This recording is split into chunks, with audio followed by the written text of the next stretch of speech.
If two angles are complementary then the sum of their measure is dash அப்படின்னு சொல்லியிருக்காங்க. So காம்ப்ளிமெண்ட்ரினா நம்ம என்ன சொல்லியிருக்கோம், டூ ஆங்கிள்ஸ் ஆட் பண்ணுறப்ப நமக்கு என்ன வரணும், 90 டிகிரி 90 டிகிரி வரணும். கரெக்டாக டூ ஆங்கிள்ஸ் நம்ம வந்து ஆட் பண்ணோம்னா 90 டிகிரி, எனி டூ ஆங்கிள்ஸை வந்து ஆட் பண்ணோம் நமக்கு 90 டிகிரி அதோட சம் வருதுன்னா அதை தான் நம்ம வந்து காம்ப்ளிமெண்ட்ரி அப்படின்னு சொல்லுவோம். அதுதான் இங்கே கேட்டிருக்காங்க.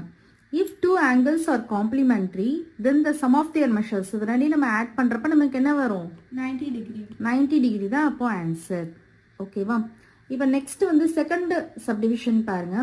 If two angles are supplementary then the sum of their measure is dash அப்படின்னு கேட்டிருக்காங்க. இப்போ two angles, any two angles எடுத்தோம் அப்படின்னா அது சப்ளிமெண்ட்ரியா இருக்கு அப்படின்னா அதோட மெஷர் எவ்வளோ இருக்கும், 180 டிகிரி 180 டிகிரி இருக்கும். ஸோ அப்போ சம் ஆஃப் தியர் மெஷர் வந்து 180 degree. So if two angles are supplementary then the sum of their measures is